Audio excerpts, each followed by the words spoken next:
नमस्कार। कभी कभी ना एक छोटा सा सार्वजनिक पल एक बहुत बड़ी राष्ट्रीय बहस छेड़ देता है। हाल ही में ऐसा ही कुछ हुआ बिहार में, जहां मुख्यमंत्री से जुड़ा एक वाकया देखते ही देखते पूरे देश में चर्चा का विषय बन गया। और देखिए, ये कहानी सिर्फ एक नेता की नहीं है, बल्कि ये सार्वजनिक जीवन में मर्यादा और व्यक्तिगत गरिमा के बीच की उस महीन रेखा के बारे में है।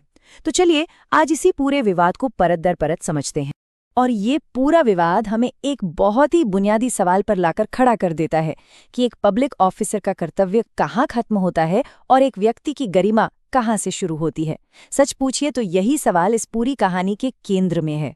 तो हुआ ये कि एक सार्वजनिक समारोह में मंच पर बिहार के मुख्यमंत्री नीतीश कुमार ने एक महिला डॉक्टर का सिर से दुपट्टा हटा दिया। बस कैमरे की चकाचौंध में कैद हुआ यही एक पल आने वाले राजनीतिक और सामाजिक तूफान की वजह बन गया। तो आइए सबसे पहले उस विवादास्पद सार्वजनिक क्षण को ही थोड़ा करीब से देखते हैं और समझने की कोशिश करते हैं कि आखिर उस मंच पर ऐसा हुआ क्या जिसने इतनी बड़ी बहस को जन्म दे दिया। तो ये घटना है बिहार में एक सर्टिफिकेट वितरण कार्यक्रम की। मंच पर मुख्यमंत्री एक महिला को सम्मानित कर रहे थे और तभी उन्होंने खुद ही उनका सिर ढकने वाला दुपट्टा हटा दिया। यहाँ पर यह जानना बहुत जरूरी है कि वह कोई आम इंसान नहीं, बल्कि एक क्वालिफाइड मेडिकल डॉक्टर थी, एक प्रोफेशनल जिन्हें उनकी योग्यता के लिए सम्मानित किया जा रहा था। और शायद इसी बात ने इस घटना को और भी ज्यादा विवादास्पद बना दिया।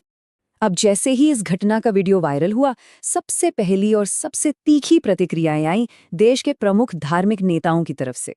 उन्होंने इसे परंपरा और मर्यादा का उल्लंघन माना। सबसे तीखी आलोचनाओं में से एक शंकराचार्य अविमुक्तेश्वरानंद की तरफ से आई।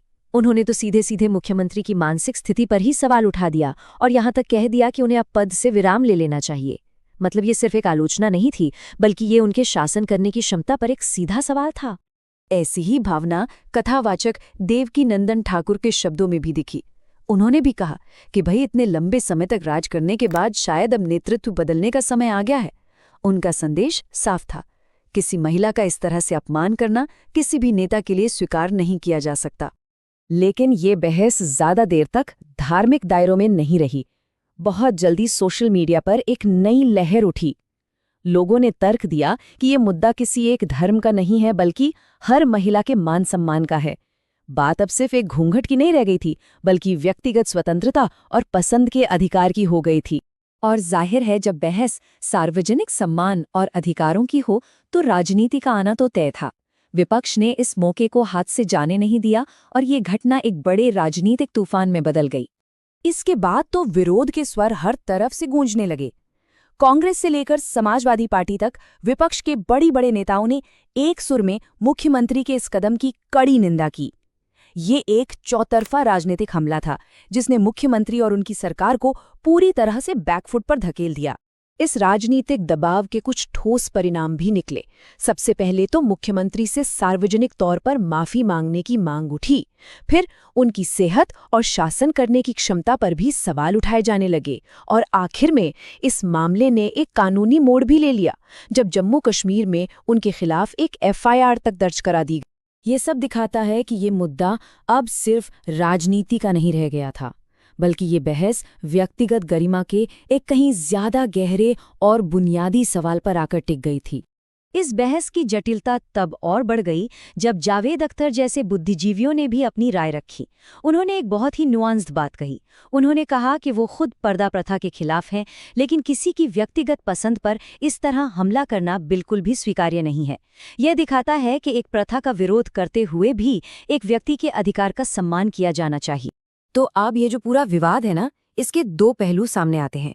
एक तरफ कुछ लोगों के लिए ये एक धार्मिक परंपरा का अपमान था, तो वहीं दूसरी तरफ कई लोगों के लिए ये एक महिला की अपनी स्वायत्तता, उसकी अपनी मर्जी पर हमला था। ये दो अलग अलग दृष्टिकोण दिखाते हैं कि एक ही घटना के कितने अलग अलग मायने हो सकते हैं। लेकिन इस सारी राजनीतिक और धार्मिक बहस के बीच अक्सर हम उस इंसान को भूल जाते हैं जो इस सबके केंद्र में होता है। खबरों के मुताबिक इस पूरी घटना से अपमानित महसूस करके वो डॉक्टर बिहार छोड़कर ही चली गई।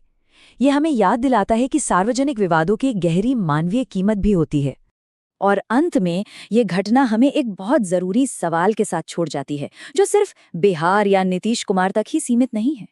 सवाल ये है कि जब सत्ता में बैठे लोग अपनी सीमा लांघते हैं तो उनकी जवाबदेही कौन तय करेगा?